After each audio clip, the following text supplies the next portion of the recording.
नमस्कार, एनटिभी कोहलपुर समाचारमा स्वागत छ। म दुर्गा भट्ट। सुरुमा प्रमुख समाचार। लकडाउन खुलेपछि सबैभन्दा बढी संक्रमित आज एकै दिन 638 जनामा संक्रमण पुष्टि। संक्रमण नियन्त्रणका लागि बाँकेमा जारी निषेधाज्ञा 3 दिन थपियो। कोरोना महामारी नियन्त्रणमा कैलालीमा खटिएका सुरक्षाकर्मीहरूलाई तनाव व्यवस्थापन तालिम। मानसिक रूपमा स्वस्थ रहन सहयोग पुग्ने विश्वास। भगवान श्रीकृष्णको जन्मोत्सव जन्माष्टमी पर्व मनाइँदै कोरोना महामारीका कारण पर्वको रौनक देखिएन। मन्दिरहरूमा पनि सुनसान। र रूपन्देहीको सैना महिनामा 188 घर परिवारलाई जग्गाधनी पूर्जा। आफ्नै जमिनको पूर्जा नपाएका स्थानीयको वर्षौंदेखिको चिन्ता हट्यो।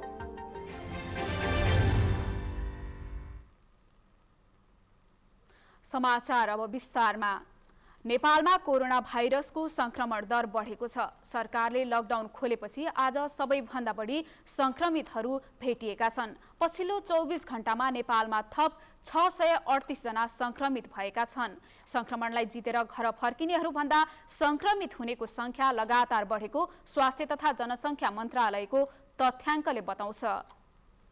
नेपालमा कोरोना भाइरसको संक्रमण तीव्र बन्दै गएको छ। मंगलबार देशभर थप 638 जनामा संक्रमण पुष्टि भयो। देशका विभिन्न प्रयोगशालामा गरिएको परीक्षणका क्रममा यी व्यक्तिमा कोरोना भाइरसको संक्रमण पोजिटिभ देखिएको स्वास्थ्य तथा जनसंख्या मन्त्रालयका प्रवक्ता डाक्टर जागेश्वर गौतमले बताउनुभयो। यो सहित नेपालमा कोरोना संक्रमित हुनेको कुल संख्या 23,948 जना पुगेको छ। हाल देशभर 7,201 जना सक्रिय संक्रमित छन्। हालसम्म 69% संक्रमित निको भइसकेको मन्त्रालयले जानकारी दिएको छ।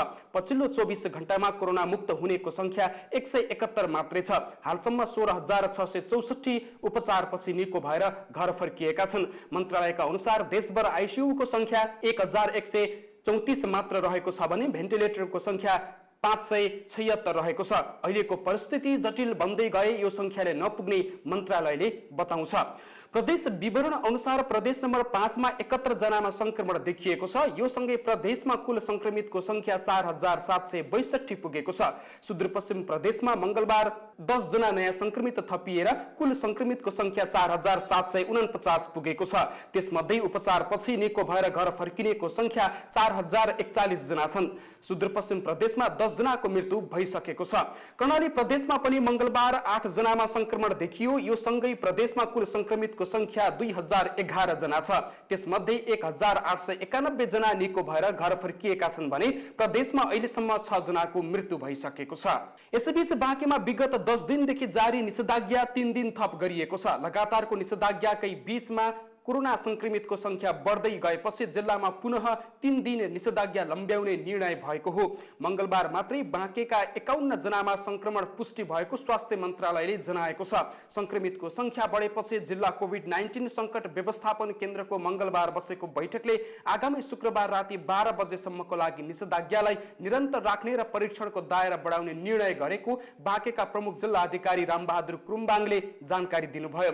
उहाँले भेरी अस्पताल परिसरमा कोरोना अस्पताल निर्माण गर्ने तयारी भइरहेको बताउनु भयो। पहिलाको भन्दा अलि फरक के छ भने जति चाहिँ पोजिटिभ केसहरू देखेको छ यो सिम्टोमेटिक केसहरू चाहिँ 1/3 चाहिँ देखेको छ।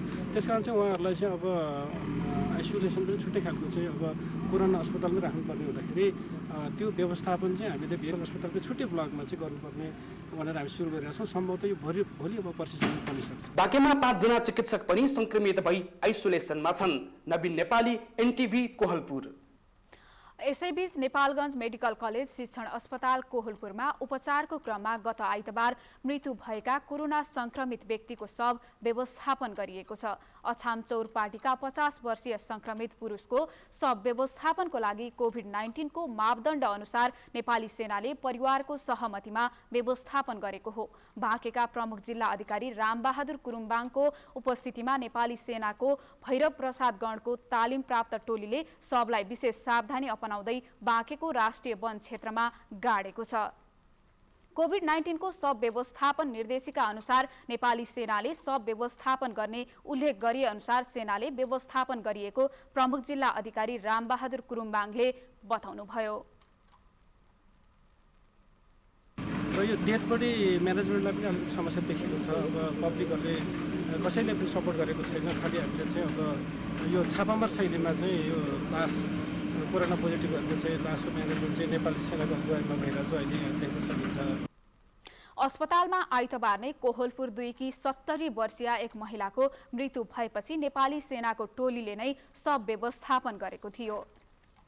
कोरोना रोकथाम अग्रपंक्तिमा खटिएका कैलालीका सुरक्षाकर्मीहरूलाई तनाव व्यवस्थापन तालिम दिइएको छ। अहिलेसम्म औषधि पनि पत्ता नलागेको महामारी नियन्त्रणका लागि अग्रपंक्तिमा खटिएका सुरक्षाकर्मीहरूमा पर्न सक्ने मानसिक तनाव व्यवस्थापनका लागि तालिमको आयोजना गरिएको हो। कैलालीमा सुरक्षाकर्मीहरूलाई तनाव व्यवस्थापन तालिम दिइएको छ।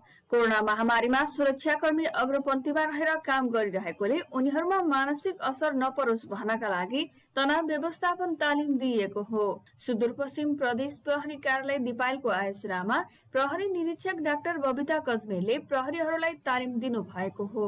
कोरोना त्यसैमा आफैमा यो एक किसिमको यो चाहिँ भयानक डरलाग्दो हैन नयाँ किसिमको भाइरस जसको चाहिँ कुनै पनि उपचार पनि नभएको हैन न त्यसको भ्याक्सिन छ हैन त्यसका बावजुद पनि हाम्रो चाहिँ प्रहरीहरूले हैन भोक निन्दा नबनिकन डर टास्क बावजुद पनि बाहिर फिल्डमा खटिनु भएको कारणले गर्दाखेरि उहाँहरूमा उत्पन्न भएको एक किसिमको तनाव, मानसिक तनाव, शारीरिक तनाव, थकानलाई चाहिँ हामीले केही सम्म चाहिँ तनावलाई कम गर्न सकिन्छ कि भनेर हामीले यो स्ट्रेस म्यानेजमेन्ट प्रोग्राम राखेको हो। तालिममा प्रहरीहरूलाई मनलाई कसरी सन्तुलनमा राख्ने र जीवनको पाठलाई कसरी आत्मा ढाल्ने भन्ने कुरा सिकाइएको उहाँले बताउनु भएको छ। प्रहरीलाई साउन्ड थेरापी, आर्ट थेरापी र क्ले थेरापीका माध्यमबाट प्रशिक्षण गरिएको उहाँको भनाइ छ। साउन्ड थेरापी जुन हामी तालीबाट अनि हामीसँग भएको इन्स्ट्रुमेन्टबाट जस्तै विसल भयो, हामी प्लेट चम्चाहरू लिएर चाहिँ हामीले एउटा साउन्ड थेरापी गर्छौँ। त्यसपछि अर्को भनेको चाहिँ हामी क्ले थेरापी हैन।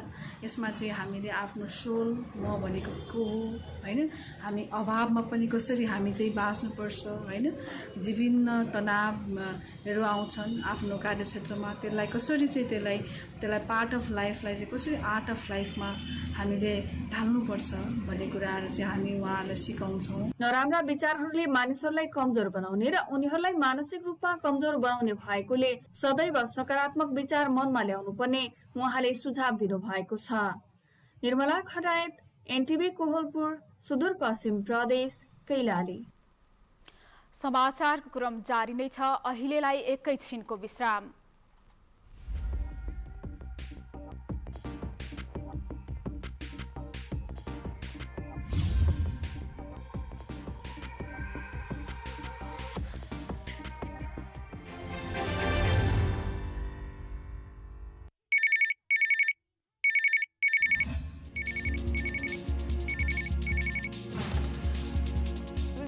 Every Saturday after 5 p.m. news only on NTV Kohalpur.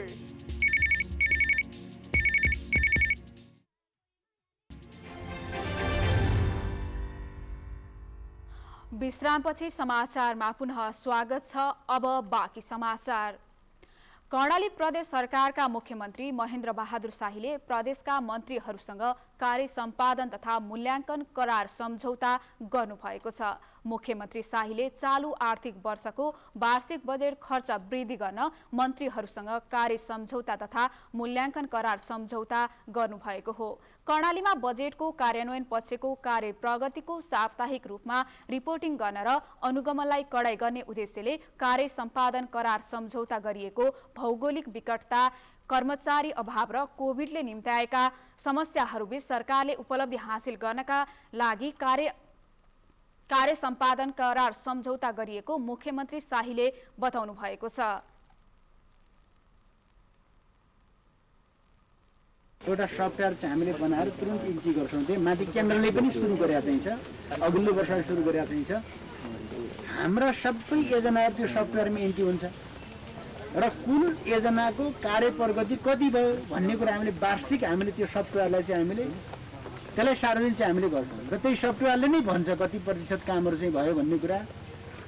त्यहाँ हामीले अब त्यो कति प्रतिशत काम भयो भन्नुभन्दा अगाडि हामीले के चाहियो भन्नु चाहिँ हाम्रो टार्गेट कति हो, जो भएको सम्झौता जो चाहिँ हो, हाम्रो जो लक्ष्य जो त्यो लक्ष्यमा चाहिँ पुग्छ। 7 दिनभित्र सम्बन्धित मन्त्रालयका मन्त्रीहरूले सचिवहरूसँग बजेट कार्यान्वयन र सरकारको समग्र कामको प्रभावकारिता वृद्धि गर्न कार्य सम्पादन करार सम्झौता गर्नेछन्। त्यस्तै मन्त्रालयका सचिवहरूसँग कार्यालय प्रमुखहरूले 15 दिनभित्र कार्य सम्पादन करार सम्झौता गर्ने समय सीमा तोकिएको छ। वैदिक सनातन धर्मावलम्बीले श्रीकृष्ण जन्माष्टमी पर्व आज देशभर भगवान श्रीकृष्णको पूजा आराधना गरी श्रद्धा भक्तिपूर्वक मनाउँदैछन्। ज्ञानयोग, कर्मयोग र भक्तियोगका प्रणेता भगवान श्रीकृष्णको जन्म द्वापरयुगमा भाद्र कृष्ण अष्टमीको मध्यरातमा भएकाले आजको दिनलाई श्रीकृष्ण जन्माष्टमी र रातलाई मोहरात्रि भनिन्छ।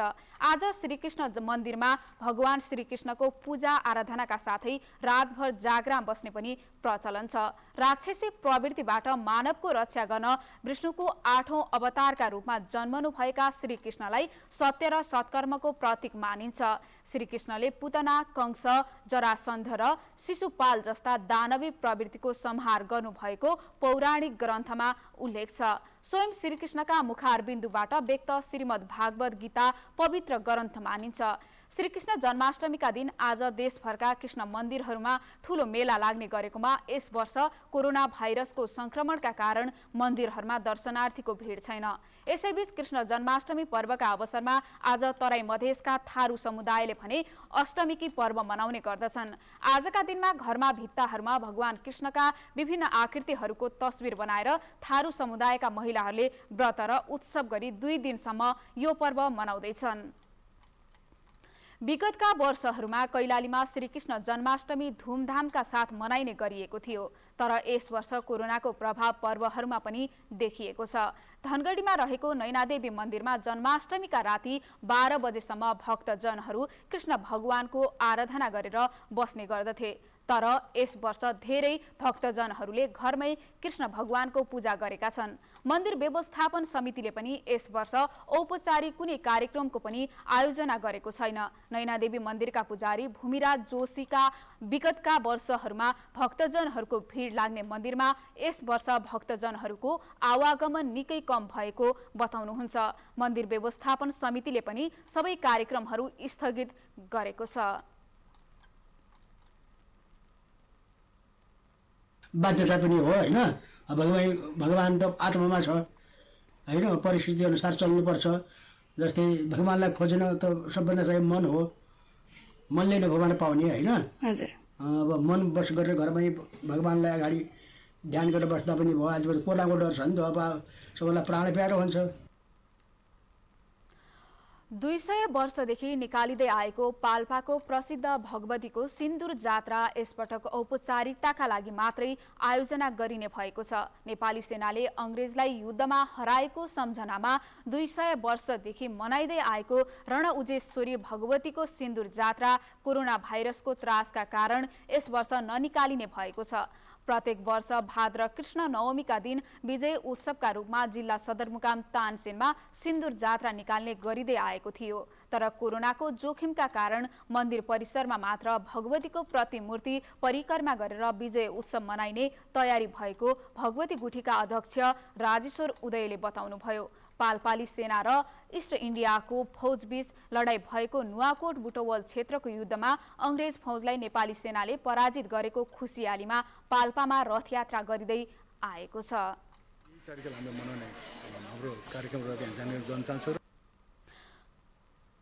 यस वर्ष मनाउने मेला नभएपछि गुल्मीको रेसुङ्गा क्षेत्रमा सुनसान भएको छ। कोरोना भाइरसको संक्रमणको सतर्कताका कारण धार्मिक तथा ऐतिहासिक पर्यटकीय स्थल रेसुङ्गामा साउने मेला नभएपछि यो वर्ष त्यस क्षेत्रमा रौनक नै देखिएन।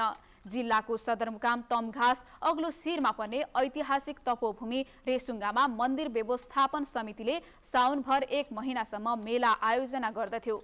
कोरोना भाइरसको संक्रमणको सतर्कता स्वरूप साउनभर कसैले मन्दिर दर्शन गर्न चाहे मन्दिर परिसरमा तोकिएका सीमा रेखाबाट गर्न सकिने व्यवस्था मिलाइएको मन्दिरका पुजारीको भनाइ छ। नेपालकै 4 धाम मध्येकै 1 धाम पर्ने धार्मिक स्थल रेसुङ्गाको पोखरीमा नुहाउनाले पाप नाश हुने धार्मिक मान्यता अनुसार जिल्लाभरका साथै छिमेकी जिल्लाहरूबाट पनि श्रद्धालु भक्तजन जाने गर्दछन्। समाचारको क्रम जारी नै छ, एकैछिनको विश्राम।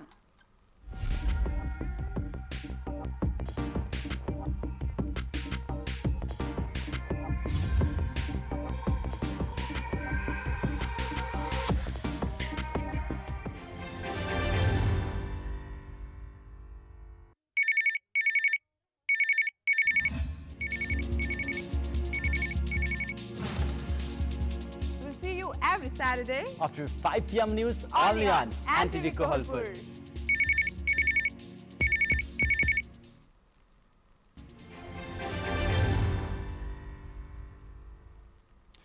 तपाई एनटीभी कोहलपुर हेर्दै हुनुहुन्छ। अब बाँकी समाचार। रोल्पाको माडीचौरमा एकीकृत बस्ती विकास कार्यक्रम सञ्चालन भएको छ। माडीचौरको बस्तीलाई व्यवस्थित गर्ने उद्देश्यले शहरी विकास तथा भवन निर्माण कार्यालय मार्फत गत आर्थिक वर्षमा 3,12,25,000 को काम सम्पन्न भएको हो। गत वर्षदेखि सुरु भएको बस्ती विकास कार्यक्रम अन्तर्गत पहिलो वर्ष माडीचौरको बीचमा रहेको 227 मिटर सडक कालोपत्रेका लागि ग्राभेल रिटेनिङ वाल निर्माणको काम सम्पन्न भएको छ। यस्तै माडी खोलादेखि मिसिबाङसम्मको 1 किलोमिटर सडक कटिङ, कृषि क्याम्पससम्म जाने बाटो सुधार र सामुदायिक भवन निर्माणको काम भएको शहरी विकास तथा भवन निर्माण कार्यालय रोल्पाका इन्जिनियर ईश्वर देवकोटाले बताउनुभयो। चालु आर्थिक वर्षमा पनि एकीकृत बस्ती विकासका लागि थप काम हुने कार्यालयले जनाएको छ। रूपन्देहीको सैनामैना नगरपालिकाका 188 घर परिवारलाई जग्गा धनी पूर्जा वितरण गरिएको छ। वर्षौंदेखि आफ्नै जमिनको पनि पूर्जा नपाएका स्थानीयलाई नगरपालिकाले लाल पूर्जा वितरण गरेको हो। पहिले नापी गर्दा छुट भएका उनीहरूले जग्गा धनी लाल पूर्जा प्राप्त गरेपछि खुसी व्यक्त गरेका छन्। सैनामैना नगरपालिका झार भैरका 86 वर्षीय गोले डोङ्गरिया थारूको मुहारमा अहिले जीवनको सबैभन्दा ठुलो खुसी छ। त्यही भूमिमा जन्मिएर 8.5 दशक पुरा गरिसक्दा पनि आफूले खनजोत गरेको जग्गाको स्वामित्व पाउन नसकेका थारूले अहिले जग्गाधनी लाल पूर्जा हात पारेपछि अत्यन्तै खुसी लागेको बताए। उनी जस्तै गाउँका 188 परिवारमा पनि अहिले खुसीको सीमा नै छैन। हम के जौन खुशी लागल जौन लाल पूर्जा मिलल नाल कब मिलल है इतना दिन हो गेल आज मिलल हमन के बहुत खुशी लागल मिल गेल हमन के जौन बा लाल पूर्जा एकदम खुशी लागे आज एकदम खुसी लाग्यो। एकदम खुसी। कति वर्षमा पाउनु भयो? अरे 60-66 वर्षमा त्यही वर्ष पर पाइयो हामीहरू धेरै खुसी लाग्यो। बल्ल बल्ल पायो धेरै खुसी भयो। आफ्नो जग्गाको लाल पूर्जा माग्न कैयौं पटक मालपोत पुग्दा पनि गाउँ बोलकको समस्याले जग्गाधनी प्रमाणपत्र पूर्जा नपाएका उनीहरूलाई सैनामैना नगरपालिकाले लाल पूर्जा दिएको छ। घर बनाएर बसेका तर नापी भएर पनि पूर्जा नपाएकाहरूलाई नगरपालिकाले नापी विभाग रूपन्देहीको सहकार्यमा जग्गाधनी प्रमाणपत्र वितरण गरेको हो। नगरपालिकाका प्रमुख चित्रबहादुर कार्कीले वर्षौंदेखि खनजोत र भोग चलन गर्दै आएका जग्गाधनीलाई लाल पूर्जा वितरण गरिएको बताउनुभयो। पुर्खाका पालादेखि हामीले जोत भोग गर्दै उपभोग गर्दै आइरहेको डी ब्लकको जग्गा गाउँ ब्लकको जग्गा तयारी प्राप्त कार्यालयसित हामी सहकार्य गरिरहेका थियौँ र थुप्रै जग्गाधनी प्रमाण पूर्जा यसअघि वितरण गरिएको छ। साबिक पर्वा गाविसका विभिन्न वार्डहरू र साबिक सालजन्डी गाविसका लगभग बाँकी गाविसका वार्डहरूको जग्गाधनी प्रमाण पूर्जा लगभग आज वितरण गरेर सकिन्छ। पहिले नापी गर्दा छुट भएको गाउँ बस्तीको घर जग्गालाई गाउँ ब्लक भनिन्छ। जिल्ला नापी कार्यालयका प्रमुख अजित कुवरका अनुसार रूपन्देहीमा करिब 1400 ब्लक छन्। तीमध्ये यस वर्ष करिब 80 गाउँ ब्लकको पूर्जा वितरण गरिएको छ। त्यही समस्याले जग्गाधनी पूर्जा नपाएका सैनामैनाका करिब 500 जग्गाधनीलाई गत वर्ष नै लाल पूर्जा वितरण गरिएको थियो। केशव भण्डारी, नेपाल टेलिभिजन, प्रदेश नम्बर 5 बुटवल, रूपन्देही। अब आर्थिक समाचार।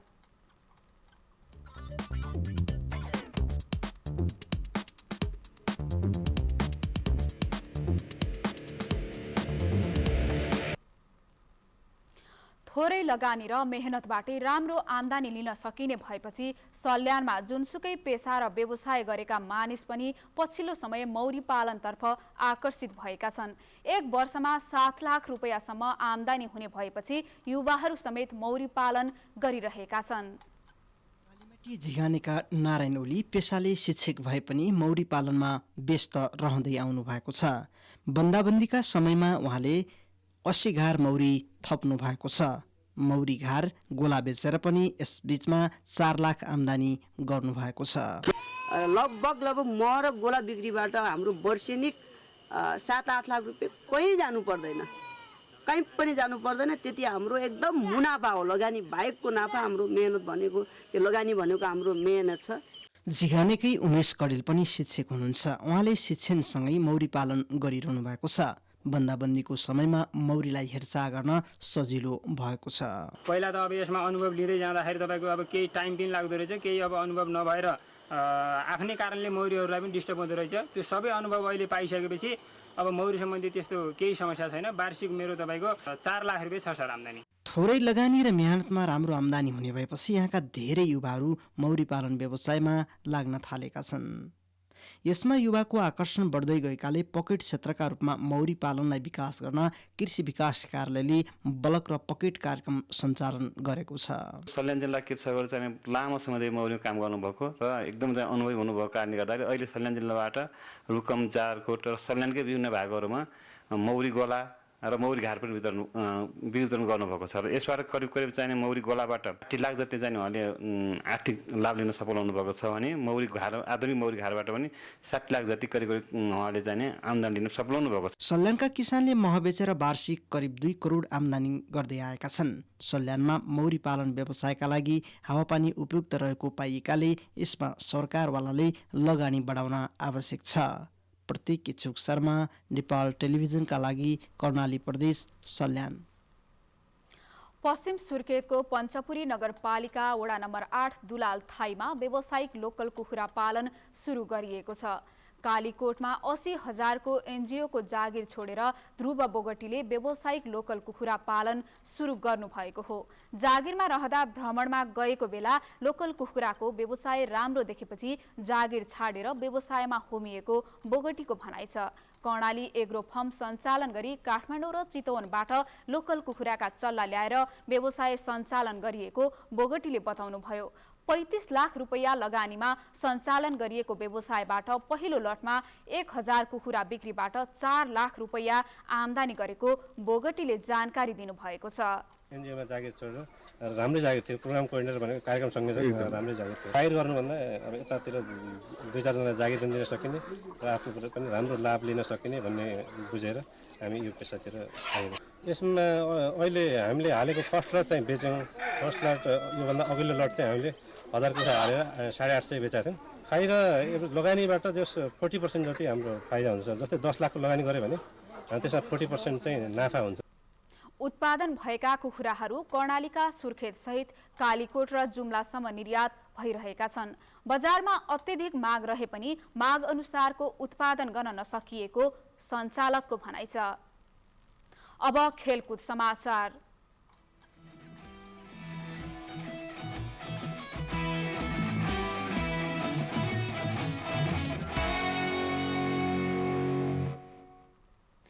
फिफा विश्वकप छनौट र एसियन कप छनौटका लागि प्रशिक्षणमा सहभागी हुने राष्ट्रिय फुटबल टोलीका 35 जना खेलाडीहरूको कोरोना परीक्षण गरिएको छ। लगनखेल स्थित पाटन अस्पतालमा मंगलबार थप 24 खेलाडीको कोरोना परीक्षण गरिएको अखिल नेपाल फुटबल संघ एन्फाले जनाएको छ। यसअघि एन्फाले सोमबार 11 खेलाडी सहित 1 फिजियो, 1 प्रशिक्षक र एन्फा होस्टलका 12 स्टाफ गरी 25 जनाको कोरोना परीक्षण गरेको थियो। यस्तै एन्फाले मंगलबार 6 अफिसियलको पनि कोरोना परीक्षण गराएको छ। अफिसियलमा टिम व्यवस्थापक मधुसूदन उपाध्याय, कृष्ण भक्त मानन्धर, गोलकिपर प्रशिक्षण विकास मल्ल, मिडियाका विवेक सुवेदी, युजल श्रेष्ठ र डाक्टर राजु डङ्गोल रहेका छन्। विश्वकप छनौटका लागि एन्फाले राष्ट्रिय फुटबल टोलीको प्रशिक्षण भदौ 1 गतेबाट सुरु गर्ने तयारी गरेको छ। फिफा विश्वकप 2022 छनौट अन्तर्गत नेपालले आगामी असोज र कार्तिकमा दशरथ रङ्गशालामा 3 वटा खेल खेल्दैछ। त्यही प्रतियोगिताको तयारी स्वरूप प्रशिक्षण सुरु गर्नुअघि खेलाडीहरूको पीसीआर परीक्षण गरिएको हो। अब मौसम।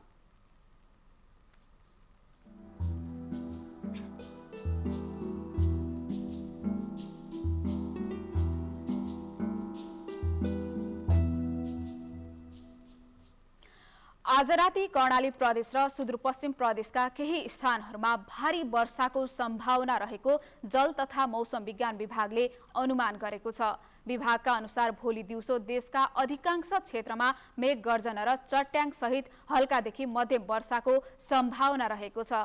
यसैगरी कर्णाली प्रदेश र सुदूरपश्चिम प्रदेशका 1-2 स्थानमा भारी वर्षाको सम्भावना रहेको छ। अब मौसम सम्बन्धी थप विवरण।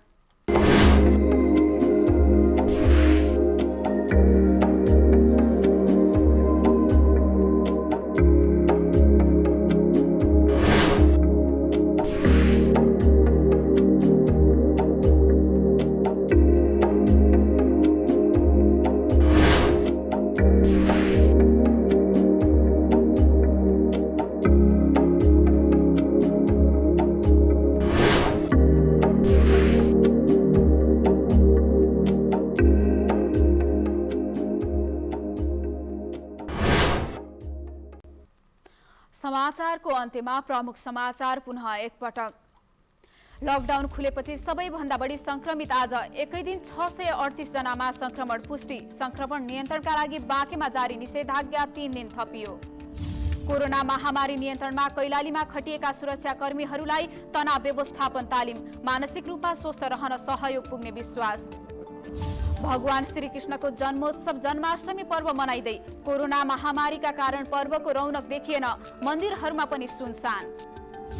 र रूपन्देहीको सैना महिनाका 188 घर परिवारलाई जग्गाधनी पूर्जा। आफ्नै जमिनको पूर्जा नपाएका स्थानीयको वर्षौंदेखिको चिन्ता हट्यो।